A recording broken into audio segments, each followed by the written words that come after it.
having multiple streams of income in your business is really important, and it can help you not put all your eggs in one basket. I know you've heard that phrase, but it's important to allow customers to be able to purchase from you at different price points.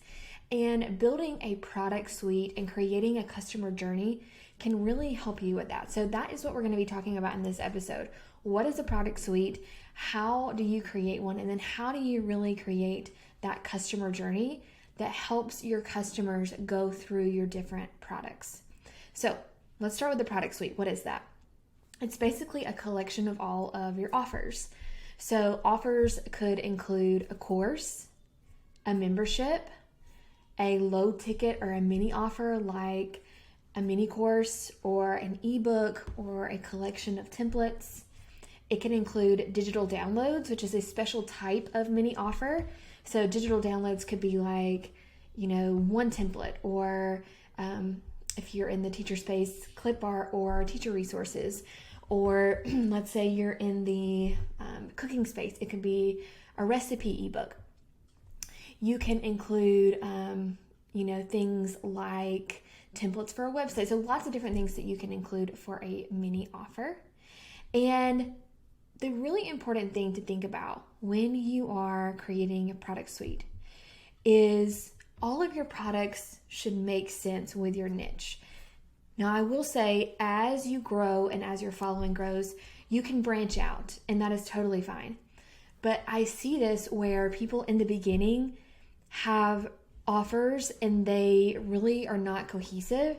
And so when someone goes to maybe their website or their social media or whatever, wherever they find them, they get confused as to exactly how this person can help them.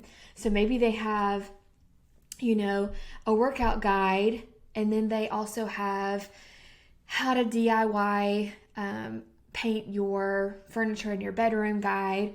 And it's just kind of all of these random things. And I am totally okay with you being multi-passionate, but I think especially in the beginning of your business, it's important to pick a niche and kind of be known for that, so that when people think, oh, I want to update my bedroom and I want to DIY it, and they find you, they know that you're the expert because that's what you talk about. So after you get established and maybe you get a big following, it's okay to branch out. But in the beginning, you want all of your offers to be related to your niche. And then that's where a customer journey can come in, because your offers can kind of follow a flow. So a customer journey is basically how a customer might go through purchasing your offers. And it won't always be the same, but a lot of times, especially if someone is brand new to you, they won't just start out and buy a $1,000 course from you. If they've never heard from you and they just randomly happen upon your website and they see a $1,000 course, it's very rare that a cold audience, someone that doesn't really know you, would just automatically purchase that $1,000 offer. I'm not saying it's impossible, and if you have great messaging and a great sales page, it could happen. But usually people want to invest with you at a lower price point in the beginning. Again, it doesn't always happen like that, but it's good to allow people to do that if that's the type of buyer that they are. Now, I've talked about having a freebie, a lead magnet, and even though that's not a paid offer, that's still a really important piece in your customer journey, in your product suite. Even though it's not technically a product because it's not paid, it's still a way for someone to start learning from you and getting into your ecosystem, and then that will encourage them to continue on. So when I think about a product suite and a customer journey, it usually starts with a freebie, a lead magnet. So for example, let's say that your niche is dog training. You could have a freebie that is how to get your dog to walk on a leash in 5 easy steps. And it's a free guide. All they have to give you is their email address, which these days, there are so many free things out there that just because it's free doesn't mean someone's just going to hand over their email address willingly. People are, I think, more than ever skeptical of giving their email. So even though it's not a paid offer, there's still a transaction there. They still have to give something in exchange for this freebie. So I consider that usually the first step in your customer journey, where if someone is brand new to you, they don't know you, they happen upon your YouTube channel or your Instagram or maybe a pin on Pinterest or your blog or whatever, however they find you. maybe you're on someone's podcast, they will start learning from you with that freebie. And they still have to give you their email, which is them trusting that, you won't spam them or sell their email address. And then they get this information and they see, oh, this person knows what they're talking about. And this freebie was actually valuable. It wasn't just some, something that I can tell they threw together at the last minute. It was a well thought out freebie. It doesn't have to be a ton of information, but it gave me a win. And I want to turn that win into more wins. So usually that's what you start with your customer journey, with your product suite. So before you create a product, I highly encourage you to create a great freebie and start your email list. That's so important. Okay. Then what you can do is create a low ticket offer, what I like to call a mini offer. And like I said, that can look like a lot of different things. It can look like a mini course, digital downloads. It can even be like a low ticket membership. So I'm talking like less than $10 a month. I see those a lot. And it should, again, kind of flow from your lead magnet to whatever your course or main membership is going to be. So back to the dog training example. So your free guide was how to get your dog to walk on a leash in 5 easy steps. Maybe your mini offer is a mini course, how to potty train your puppy in 14 days. And a mini offer is usually less than $100. I'm seeing more and more mini offers less than $50 now, because it's almost a no-brainer when you see something like that. When you see a mini course for $17 and you have great testimonials because you've sold it and you've gotten results for people, someone doesn't really have to know you that well in order to entrust you with $17. Whereas if they see a $1,000 price tag, they're going to need multiple touch points with you and with your brand to know, like, and trust you. So that can kind of be the next product in your product suite, the next step in your customer journey. And then you can have maybe your signature offer, which could be a whole course on how to DIY train your dog. So you would teach them everything about, from puppy to adult, how to train their dog, how to, make sure that they don't bark during the day, they crate train, all the things with dogs. And that could be the next step in the customer journey. So maybe someone starts with a freebie, then they buy your mini course, and then they buy your course. Now, do they have to go in that order? No. But it just allows people that aren't ready to invest that big, ticket amount to start with that smaller mini offer. And then you can have other products in your product suite as well. So maybe you have an ebook, The Ultimate List of Dog Tricks, and you sell that separately, or that could maybe be an upsell to your course. So having different offers like this really gives you a lot of flexibility. And if you don't know what an upsell is, that means when someone goes to your sales page for your course and they go to the checkout page, I know you've seen this on checkout pages, there's a little box that says, check this if you want to add on this ebook at checkout for, $17. It's normally $97. And they can check a box and they get that offer as well. It makes the cart value increase.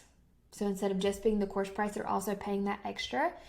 And it's just a way for you to increase your cart every time. So if you sell a lot of those ebooks, that's, that can really add up and really increase the overall price of your course. And then maybe after that, you want to make a membership, a low ticket membership, or it can be like a mid-ticket membership for people that want ongoing support from you. So maybe your course is more DIY, like you have the videos, but they go through it by themselves. But maybe you also want to offer to people a membership where you are having, monthly live Q&As or monthly live dog training videos, and people are getting more support. You could even maybe branch out into training dogs for, what are they called? Like dog shows, that kind of thing. So again, lots of things that you can do. Now, I don't want this to overwhelm you, because what you're probably hearing me say is, oh my gosh, I have to create a million offers. You definitely want to start with one. I have seen people start with their main course first, and I've also seen people start with their mini offer first, and I think either one is fine. I don't think that there is necessarily a better way.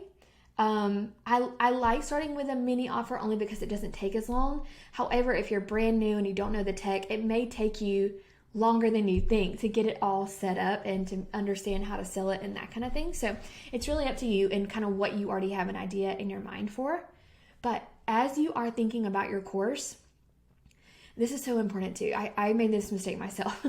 As you're thinking about your big course or your big membership, it's important for you not to put everything in there for a lot of reasons. It's going to overwhelm your audience. They're not going to finish the course. It's going to be too much and you're not going to get that result. And you're not going to have anything left over for your mini offer. So I did this, and I'll tell you exactly what I did. When I first launched my program about creating and launching courses, I put everything in there. So I included how to create a mini offer. Even though that didn't have to do with the course, I had that as one of the modules. I included how to put the course on evergreen, even though this course really should have only been about creating and launching the course. That's enough for one program. So what I did was I kind of revamped it and I took pieces out and made those mini offers at a lower price point so that my main course is still super valuable, but it's also just giving one transformation. The one transformation that my program, Hey Online Course, gives is creating and launching a course. It doesn't talk about mini offers. It doesn't talk about putting your course on evergreen because those are outside of the transformation I'm trying to give. But now I can have other offers with that. So now I have a mini course called Mini Offer in a Month that teaches you how to create a mini offer and launch it in 30 days. And that's a separate offer and it's at a lower price point. And that's part of my product suite now. I also created a mini course called the Course Catalyst, which only teaches you how to pick your niche because I saw that so many people were scared to invest in my big program because they didn't have a niche yet. So I said, okay, why don't I just create a mini course on how to choose your niche in 5 days? And that is a mini course at a lower price point. And so a lot of people will start with that and then they'll purchase my signature program, Hey Online Course. So it just gives people another entry point to buy from me without investing at a higher ticket. And then eventually, and this will probably be in 2024, maybe 2025, we'll see. I will have probably a membership about how to put your course on evergreen so that after people launch their course and they're ready to put it on autopilot and start making that passive income, they can join this membership where they get more ongoing support from me because that concept is more in depth. And then they can continue purchasing from me. And a lot of times people that purchase one thing from you will purchase another thing from you. So that's why it's great to list out that customer journey. Okay, let me just give you a few more examples because I like real life examples. And this is a very different customer journey, but still amazing. So let's say that your niche is infant sleep. So the free guide could be 5 steps to safe sleep. And it's just the very beginning stages. If a new mama is like, oh, why won't my infant sleep? They're going to find your guide. It could also be like, how to get your infant to stop crying tonight. Like a very quick win. And you just give one actionable step that might help them. And they'll start learning from you. They'll understand that you know what you're talking about. Then this is a different type of customer journey. You could have mini courses. So instead of having like one main course, you can have a series of mini courses that they could buy as they go. So you could have a mini course for infants, 0 to 2, newborns, for 2 to 4 months, for 4 to 6 months, for 6+. And so at whatever stage they're at, they would buy that mini course. And then if they buy the first course and they've gotten results, they're more likely to buy that next mini course. And another thing to think about is because these are new moms, maybe they don't want to spend a ton of money on a big course. Those mini courses are going to be cheaper, right? Because they're just a little bit of the infant's life. So they're more likely to buy because it's not such a big price tag. And then another thing that you could do is you could take those mini courses and bundle them together for a slight discount so that if a mom realizes, maybe they've already been learning from you. Maybe you have a YouTube channel. They've been watching your videos and they're like, okay, I don't need to just buy one of these mini courses. I want them all because I know they're all going to be valuable. They can buy the whole bundle for that bigger price tag and they're getting a discount so they feel good about it. And then you are getting that bigger amount of money for all of those mini courses together. And then maybe you have an ebook or a big guide that's a paid guide, the Ultimate Nursery Setup Guide. You could sell that separately on your website. Maybe you have a membership called the Safe Sleep Club, where you are actually giving ongoing support and you are having live Q&As and things like that. So lots of things that you could do. Okay, I will just give you, let me find one more example here. Okay, so here's another example. So let's say your niche is helping people grow on Instagram. So your free guide could be get your first 100 Instagram followers. Quick win. They're going to know that you know what you're talking about. Then you could have a digital downloads set of templates. So templates for Instagram posts or carousels or whatever in Canva. You put those templates together and you sell those separately. And then maybe you have your course called Instagram Business Academy, where you teach everything about how to grow your Instagram for your business. Maybe you offer one-on-one coaching. That's another great offer to go in your product suite. It doesn't fit with every niche necessarily, but it fits with a lot of niches that I've talked about. So infant sleep, you could do like one-on-one consulting, especially if you have some kind of certification as an infant sleep expert. You could have one-on-one sessions with parents via Zoom and charge a bigger price point because you're giving one-on-one attention. In this case with Instagram, you could do one-on-one business coaching for Instagram. And that's a great way to, first of all, you can start doing that before you even create some of these other offers. Maybe you create your free guide and then you have these coaching sessions and you're doing those while you create your course so you can start making money. It's also a great way to start talking with people and seeing what they want or need. Maybe you want to add in a membership. So I hear a lot of people say, should I choose a course or a membership for my product suite? I think you can do both. And I really don't think it matters which one you do first. I am all about courses, so I've said course most of the time because courses are usually more passive once you get them set up. But I think memberships are great too, and a lot of people are craving that, interaction, that monthly or weekly Q&A, that feedback. So either one is totally fine, and it depends on your niche and how much time you have. But you can definitely have both, and you can have where maybe the course leads to the membership leads to the course. There are a lot of different ways to do these customer journeys. Okay, so I think that is quite a few examples for you to at least get started thinking about what you want to go in your product suite and how you want your products to flow, how you want your customers to start with that freebie and then go through your products. And this is just a great reminder, especially if you haven't started creating your course yet, don't put everything in the course. It's going to be too much anyway.